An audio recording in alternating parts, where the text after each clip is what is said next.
The stars had always looked peaceful from Earth. For thousands of years, humans gazed up at them and wondered if anyone else was out there.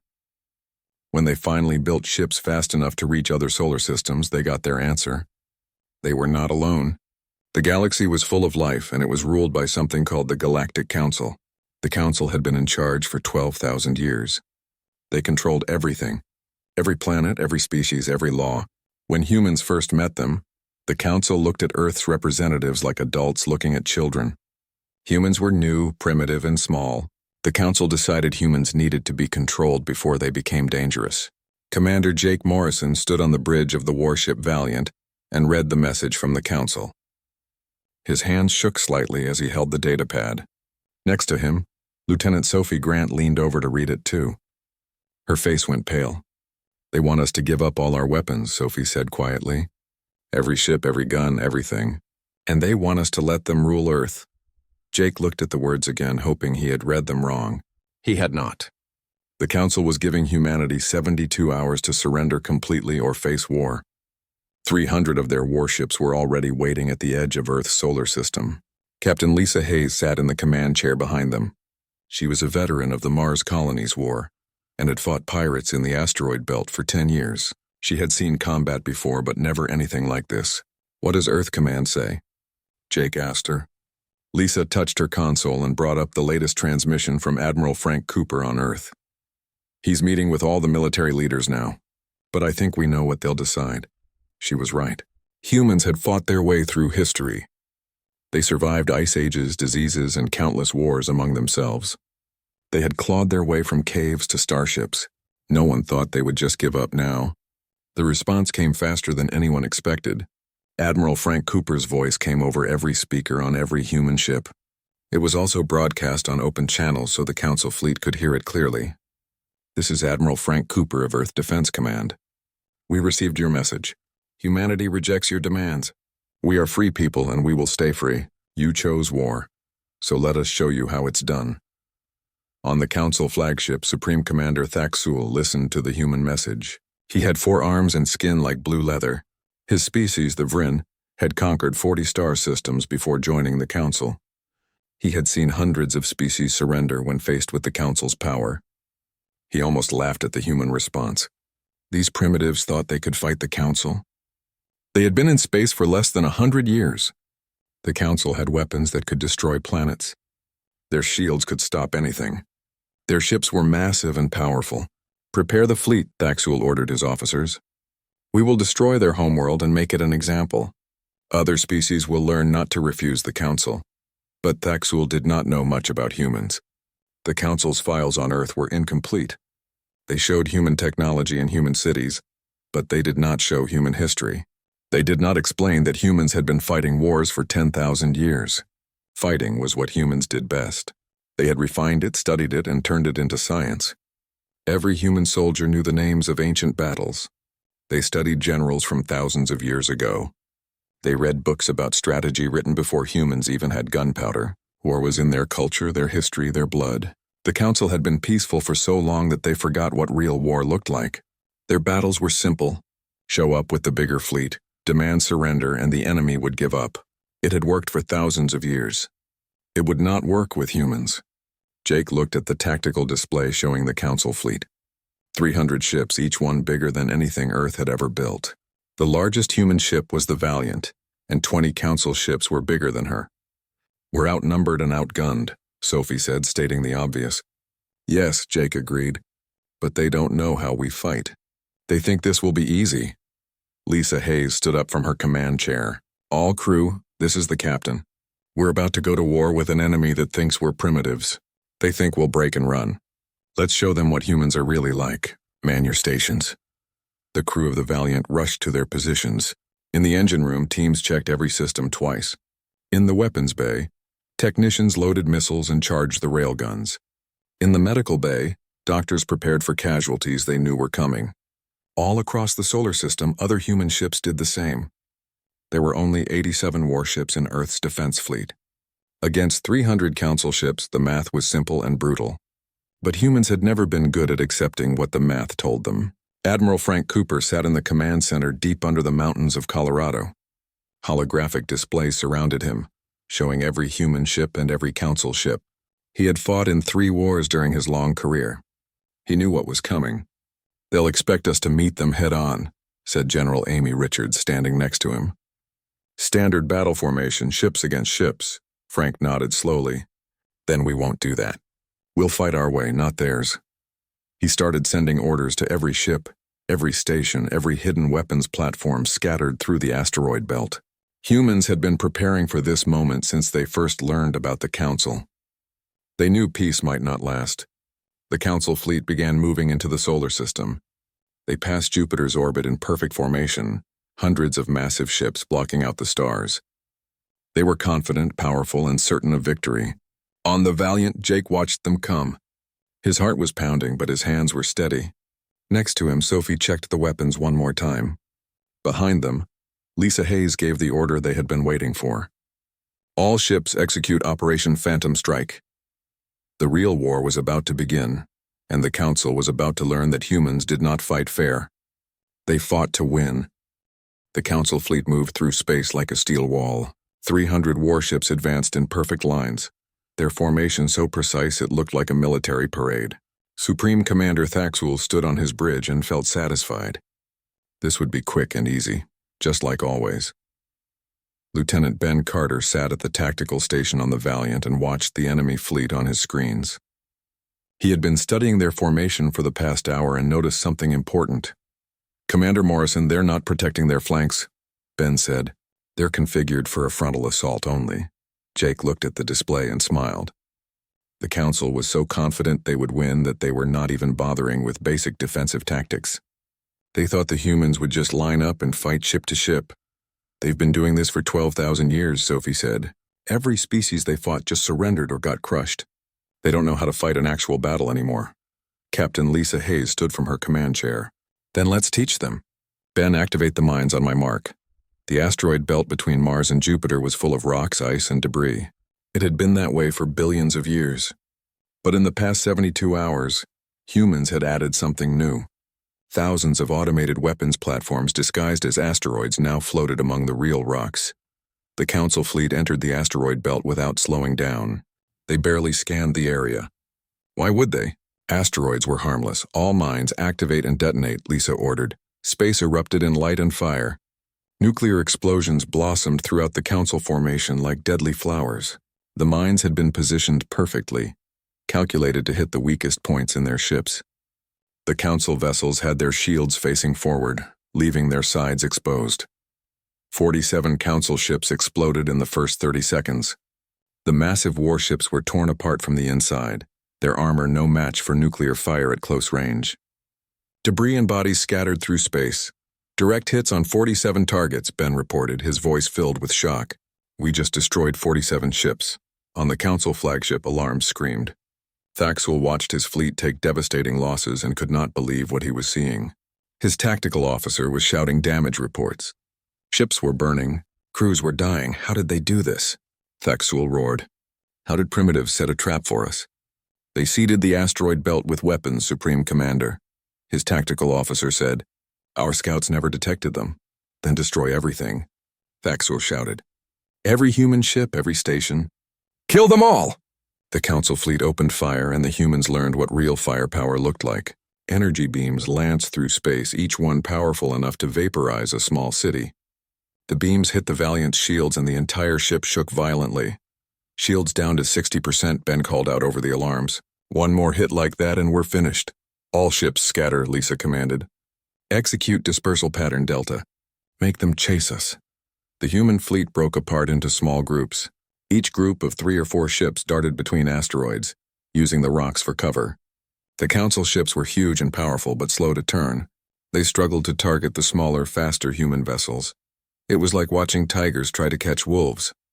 The tigers were bigger and stronger, but the wolves were faster and smarter.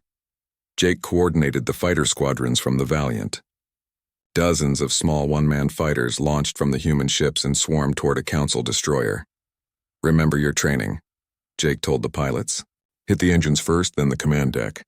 Work together and watch each other's backs." The fighters moved like a school of fish, perfectly coordinated even though no one was giving them direct orders. Human pilots had trained for years to fight as a team.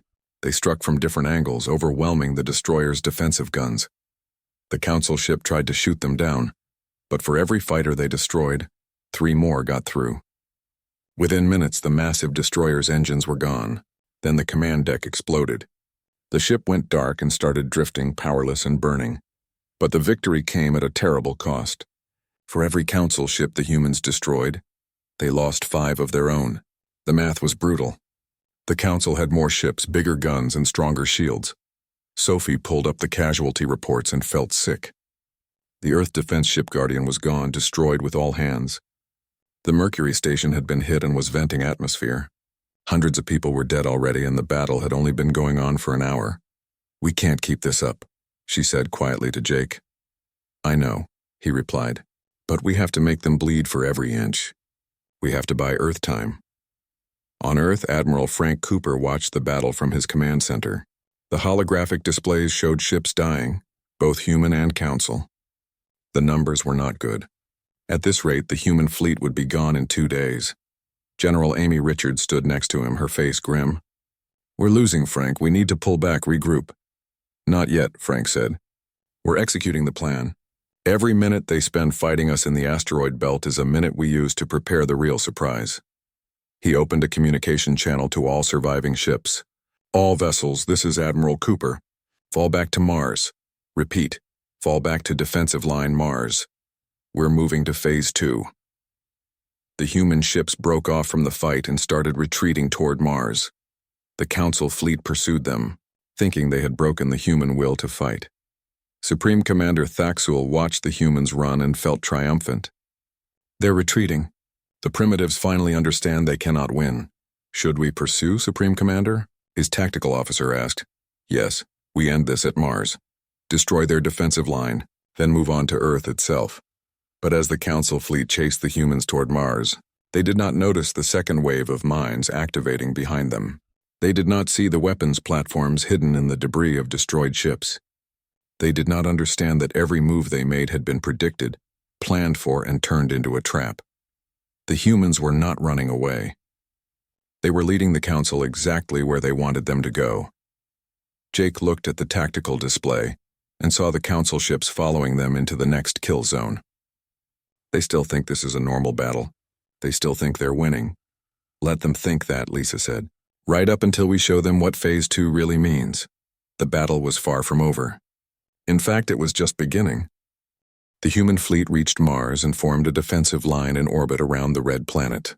Every remaining ship took position, weapons charged and ready. From space, it looked like humanity's last stand. That was exactly what Admiral Frank Cooper wanted the Council to think. Supreme Commander Thaxul watched from his flagship as his fleet approached Mars. The humans had formed a traditional battle line, ships facing forward, prepared to fight head-on. Finally, the primitives were fighting properly. "All ships, prepare to engage," Thaxul ordered. "We will destroy them here and then move on to their homeworld." The Council fleet, still numbering over 200 ships despite their losses, advanced toward the human line. Their weapons charged, their shields at maximum power. This would be the final battle. On the Valiant, Jake Morrison received a coded transmission from Earth Command.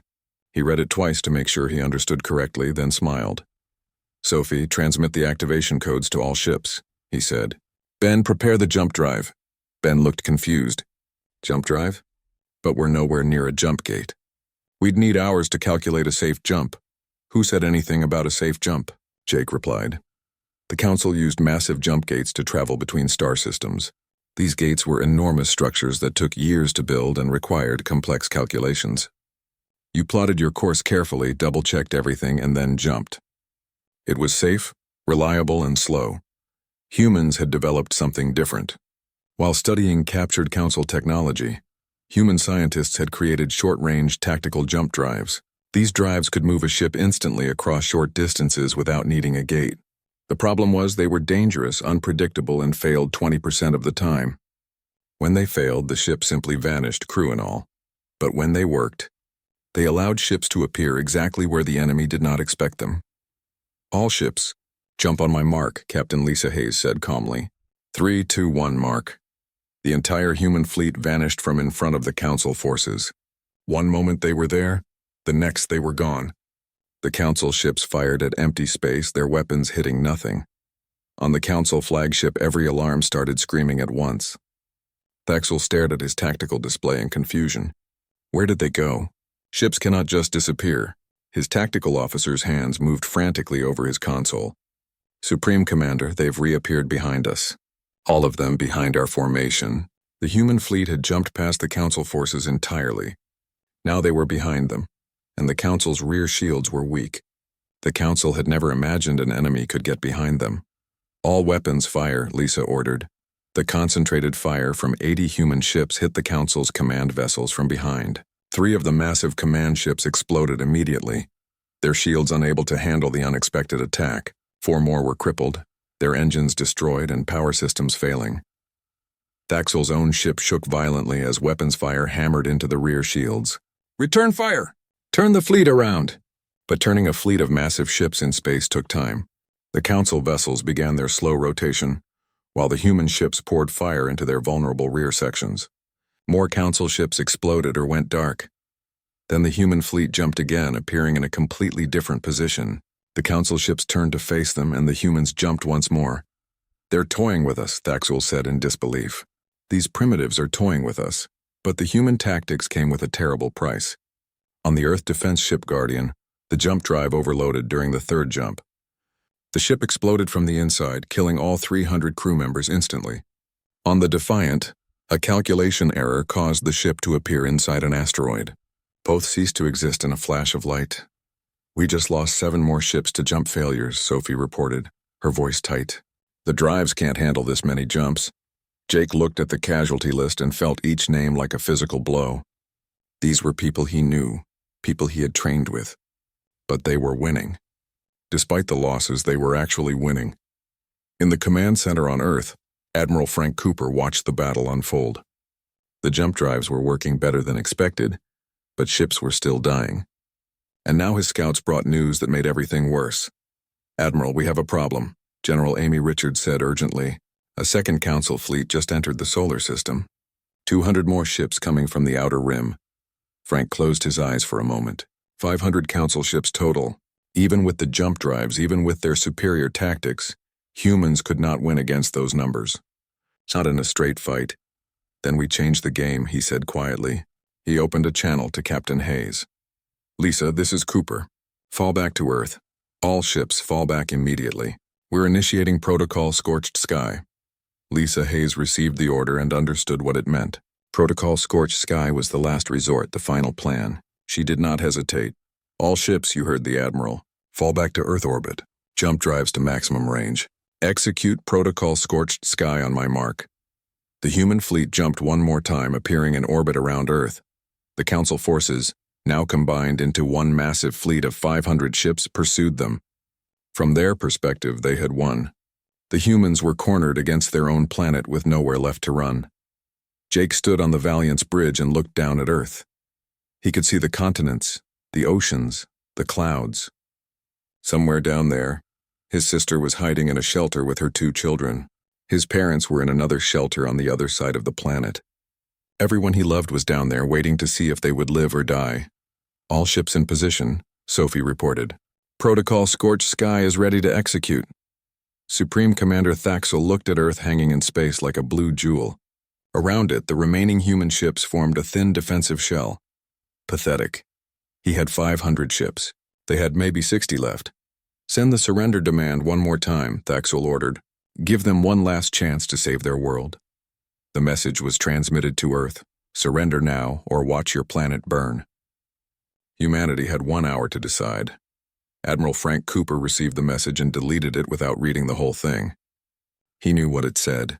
Instead, he sent a different message, this one to every human ship, every station, every hidden base scattered throughout the solar system.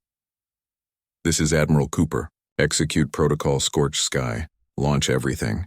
Hold nothing back. If we're going down, we're taking them with us. And from the moon, from hidden bases on asteroids, from stations orbiting Jupiter and Saturn, from secret facilities built over the past 72 hours, humanity launched its final surprise. Thousands of missiles, all launched at once, not aimed at the Council fleet but at positions around them. Each missile carried a nuclear warhead, but they were not meant to destroy ships. They were meant to do something else entirely.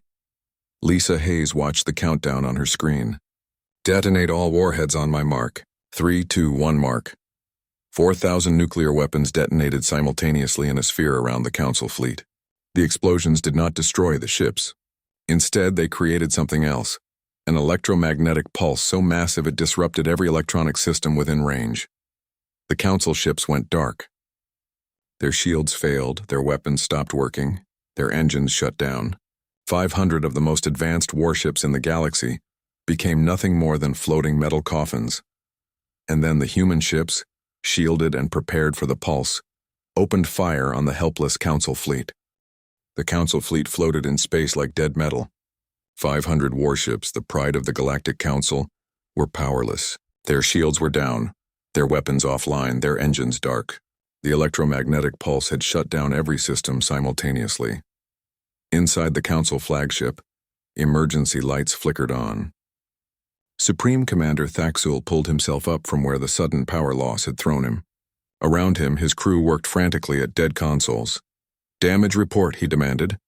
"All primary systems are offline, Supreme Commander," his tactical officer said, his voice shaking. "The pulse overloaded our main computers. We're running on emergency backup power only. Shields are down. Weapons are down. We cannot move. How long to restore power?" "At least 6 hours for basic systems. Maybe longer." Thaxul felt something he had not experienced in his long military career. Fear, real cold fear. His fleet was defenseless and the humans were still out there. On the Valiant, Lieutenant Ben Carter brought the weapon systems back online. The human ships had been prepared for the electromagnetic pulse. Their critical systems were shielded, their backup power ready. They had known exactly what was coming because they had planned it. "All weapons charged and ready," Ben reported. "We have clear shots on multiple targets." Commander Jake Morrison looked at the disabled Council fleet. Thousands of enemy ships helpless and unable to fight back. Part of him felt sick at what they were about to do. But another part, the part that had seen human ships destroyed and friends killed, felt nothing but cold determination. "Fire at will," Captain Lisa Hayes ordered quietly. The human fleet opened fire on the defenseless Council ships. Missiles streaked through space, railguns fired metal slugs at tremendous speed, and energy weapons carved into unshielded hulls. Council ships exploded one after another, unable to defend themselves. It was not a battle. It was an execution. 60 confirmed kills, Sophie Grant reported. 70. 80. Jake watched the destruction and felt no satisfaction, only grim necessity. "Target their command ships first. Without leadership, the rest will be easier to handle." The Council's command vessels exploded in brilliant flashes of light. Supreme Commander Thaxul watched from his flagship as his fleet died around him. He had led these forces for 20 years, fought in a dozen systems and never lost a battle. Now he was losing everything. "Restore power to engines," he shouted at his crew. "We must retreat." "We're trying, Supreme Commander, but the systems won't respond. The pulse damaged too much." On Earth, Admiral Frank Cooper watched the battle from his command center. The tactical displays showed Council ships dying by the dozens. But his expression remained serious, almost sad. General Amy Richards noticed. "We're winning, Frank. Why do you look like we're losing?" "Because this is what we've become," Frank said quietly. "We're slaughtering helpless enemies. This is what they forced us to become." "They would have done worse to us," Amy said. "They were going to destroy Earth." "I know. But that doesn't make this any easier to watch." The human fleet continued its assault for 30 minutes. 150 Council ships were destroyed before Lisa Hayes gave the order to cease fire. The remaining 350 ships floated in space, damaged and powerless but intact. Jake looked at the tactical display. "Captain, we could finish them. Take out the entire fleet right now." Lisa shook her head. "No, we've made our point. Open a channel to the Council flagship." A moment later, Supreme Commander Thaxul's face appeared on the main screen. He looked beaten, his forearms hanging limp, his blue skin pale. "This is Captain Lisa Hayes of the Earth Defense Ship Valiant. Your fleet is defeated. Your ships are defenseless. We could destroy all of you right now." She paused, letting that sink in. "But we won't. We're not conquerors. We're defenders. We'll give you 6 hours to restore power to your engines. Then you will leave our solar system and never return." If any Council ship is detected near Earth again, we will consider it an act of war. Thaxel stared at her in disbelief. You're letting us go? After we tried to destroy your world? We're proving we're better than you, Lisa said simply. You wanted to rule us because you thought we were dangerous. We're showing you we can be merciful even in victory. Maybe you'll learn something from that. She cut the transmission. The human fleet maintained position, weapons still charged, watching the disabled Council ships carefully. But the victory celebration would have to wait. Long-range sensors detected something that made everyone's blood run cold. A third Council fleet was approaching, this one with 400 ships. They would arrive in 12 hours. They're not going to stop, Sophie said. Even after this, they're sending more ships. Jake felt exhausted suddenly. How many more fleets can they send? How long can we keep fighting? The answer came from Earth. Admiral Frank Cooper's face appeared on every screen in every human ship. Behind him, engineers and scientists worked frantically on something massive, something that looked like it should not exist. All ships, this is Admiral Cooper. I know you're tired. I know we've lost too many good people today, but the Council is sending another fleet and we need to be ready. I'm transmitting coordinates for a rendezvous point near the moon. We have something to show you, something that will change everything. The human fleet jumped to the coordinates, and what they saw there made them stare in wonder and disbelief. Floating in space near the moon was the largest ship ever built by human hands. She was ugly, brutal, and covered in weapons. Every destroyed human ship from the battle had been salvaged, their parts used to build this monster. The Retribution, Admiral Cooper said. We started building her the moment the Council sent their ultimatum. Every engineer, every construction crew, every resource we had went into her. She's not pretty, but she's powerful, and she's ready to fight. The Retribution was twice the size of the largest Council ship. Her hull was a patchwork of different metals, salvaged from a dozen different vessels. She had weapons that did not match, systems jury-rigged together in ways that should not work. She looked like she might fall apart at any moment. But she was humanity's last hope. Captain Lisa Hayes received orders to transfer to the Retribution immediately. She would command the massive ship in the coming battle. Jake Morrison, Sophie Grant, and Ben Carter went with her. As they walked through the Retribution's corridors, they saw the rushed construction everywhere. Exposed wiring, temporary bulkhead systems that were barely holding together. The ship smelled like welding and fresh paint. Will she even fly? Sophie asked quietly. The engineers give her a 30% chance of catastrophic failure, Lisa admitted.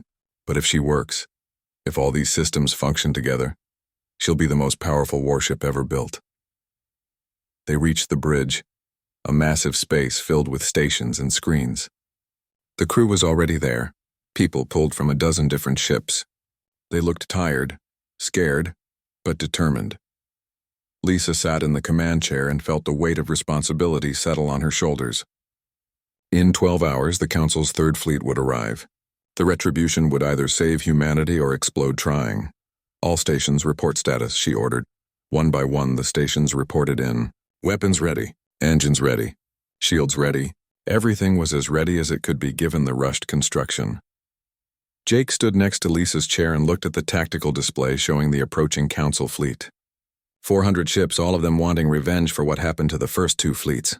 We hurt them badly, he said. They're going to come at us with everything they have.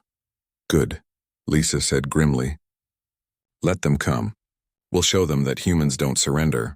We don't bow, and we definitely don't lose. The countdown began. 12 hours until the third Council fleet arrived. 12 hours until humanity's fate was decided. The third Council fleet arrived exactly on schedule.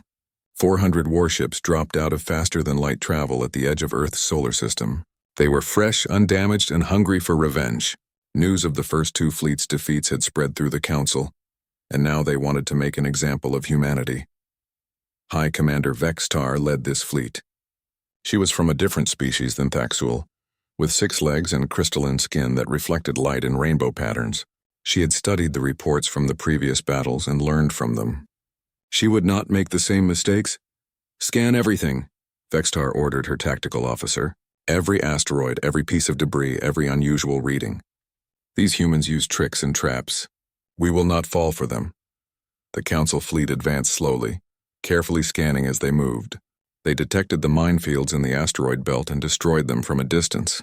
They spotted hidden weapons platforms and eliminated them before they could activate. They were learning. On the Retribution, Captain Lisa Hayes watched the enemy fleet approach. They were moving smart this time, cautious and methodical. The old tricks would not work. "They're scanning everything," Lieutenant Sophie Grant reported from her station. "They found our minefields." "Good," Lisa said calmly. "Ben, status on the main weapon?" Lieutenant Ben Carter checked his console, his face worried. "The core is stable, but barely. The engineers say it might hold or it might explode and take half the solar system with it. Honestly, they are not sure which. The Retribution's main weapon was a captured Council power core that had been modified far beyond its safe operating limits. Human engineers had pushed it to output 10 times its normal power. According to every calculation, it should have exploded during testing. Somehow it had not. Commander Jake Morrison coordinated with the remaining human fleet. They had 63 ships left after the previous battles. Against 400 Council warships, the odds were worse than ever. "All ships report ready," Jake said. "They're waiting for your orders, Captain." Lisa took a deep breath. "This is it. If we lose here, Earth falls. If the Retribution fails, humanity falls. So we don't lose and we don't fail." She opened a fleet-wide channel. "All ships, this is Hayes. When we engage, focus on their command vessels. Make every shot count. And remember, we're fighting for our families, our homes, our freedom. Earth is counting on us." The Council fleet reached Mars orbit and stopped. High Commander Vextar studied the tactical display, looking for the trap she knew must be there. But all she saw was one massive human ship and 63 smaller vessels. "That large ship," she said to her tactical officer. "What is it?" "Unknown design, High Commander. Our database has no record of it, but sensors indicate it's heavily armed." "One ship," Vextar mused. "They built one ship and think it can stop us? Destroy it." The Council fleet opened fire. Energy beams from 100 ships converged on the Retribution. The massive human vessel was hit by enough firepower to vaporize a moon. The Retribution's shields flared bright blue, absorbing the incredible assault. The ship shook violently. Alarms blared across every deck. But the shields held. "Shields at 70%, Ben shouted over the noise. "The Council power core is working better than we hoped." "Return fire," Lisa ordered. "All weapons." The Retribution unleashed everything she had. Railguns fired metal slugs the size of cars. Missile batteries launched hundreds of warheads. Energy cannons, based on reverse-engineered Council technology, carved beams of destruction through space. And the experimental weapons, the ones that human scientists had invented just days ago, fired for the first time in actual combat. 3 Council ships simply ceased to exist, torn apart by the concentrated barrage. 4 more were crippled, their hulls breached and systems failing. High Commander Vextar watched in shock. How is that possible? One ship cannot have that much firepower. Her tactical officer's voice trembled. "High Commander, that ship is using our own technology against us. And they've modified it somehow. It's more powerful than it should be." The battle became chaos. The human fleet's smaller ships darted between the Council vessels, using their jump drives to appear and disappear unpredictably. The Retribution stood in the center like a fortress, pouring fire in all directions. But the Council had numbers. For every hit the Retribution landed, she took 10. Her shields began to fail. Sections of her hull breached, venting atmosphere into space. Fires broke out on multiple decks. "Shields down to 40%, Ben reported. "We've got hull breaches on decks 7 through 12. Casualties are heavy." Sophie pulled up damage reports with shaking hands. The engineering section just reported the power core is becoming unstable. "We have maybe an hour before it goes critical." Jake looked at Lisa. They both understood what that meant. The Retribution was dying. She had fought well, but she could not survive much longer. Lisa made her decision. "Evacuate all non-essential personnel. Get them to the escape pods and lifeboats." Sophie set a course for the Council flagship. "Ben, I need you to make that power core go critical on my command." "Captain, what are you doing?" Jake asked, though he already knew the answer. "What needs to be done?" Lisa said quietly. "We can't win this fight conventionally, but we can make sure they remember us. We can make sure Earth survives." She turned to Jake. "I need you to leave, Commander. Take the last shuttle. Someone has to survive to tell them what happened here." "I'm not leaving you," Jake said firmly. Lisa's voice became hard, the voice of a captain giving orders. That was not a request, Commander Morrison. You will take the last shuttle and return to Earth. You will tell them how we fought. You will make sure they remember. That's an order. Before Jake could argue, 2 security officers moved to escort him to the shuttle bay. He looked back at Lisa one last time as they led him away. For Earth, she said simply. The evacuation began. Escape pods launched from the Retribution, carrying wounded crew members toward the few surviving human ships. Jake found himself forced onto the last shuttle, surrounded by injured soldiers and exhausted engineers. As the shuttle pulled away, he watched through the window as the Retribution began accelerating toward the Council flagship. The massive ship was burning, pieces of her hull breaking off, but she kept moving forward. On the bridge, Lisa Hayes sat alone. Everyone else had evacuated. It was just her now, her and the dying ship. She thought about her daughter safe in a shelter in Colorado. She thought about all the things she would never see, never do. Then she thought about freedom and knew this was worth it. Ben set the power core to overload before he left, she said to herself. Good man. She activated the ship-wide communication system one last time. This is Captain Lisa Hayes to any Council forces listening. You came to our system to conquer us. You thought we would surrender. You were wrong. Humanity bows to no one. The Retribution hit the Council flagship at ramming speed, just as the power core went critical. The explosion was visible from Earth, a new star that burned bright for 10 seconds before fading. The Council flagship vaporized instantly. 63 other Council ships caught in the massive blast were destroyed or crippled beyond repair. The remaining Council fleet, suddenly leaderless and facing an enemy that would rather die than surrender, made a decision that would have been unthinkable just days before. They retreated. The survivors jumped away, fleeing the solar system. High Commander Vextar, aboard one of the fleeing ships, sent a message to the Galactic Council. It was simple and direct. We cannot defeat them. They are too willing to die. We recommend immediate peace negotiations.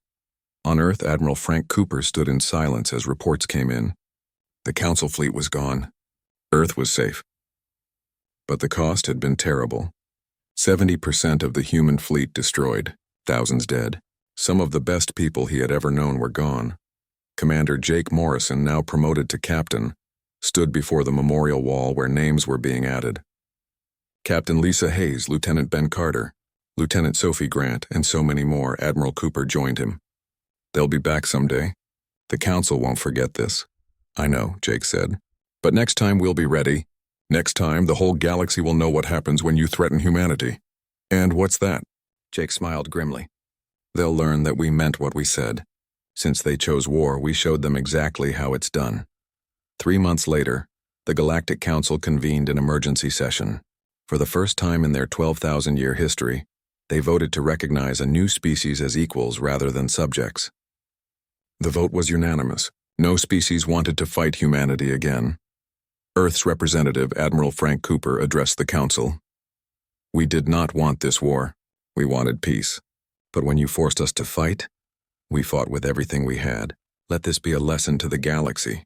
Humanity will defend its freedom at any cost. We offer friendship to those who respect us and destruction to those who threaten us. The choice is yours. The Council chambers were silent. Then slowly the various species began to applaud. It was respect born from fear and admiration in equal measure. Humanity had earned its place among the stars not through diplomacy or trade, but through blood and sacrifice. The message from Earth Command echoed across 100 worlds. Since you chose war, let us show you how it's done. And the galaxy had learned that lesson well.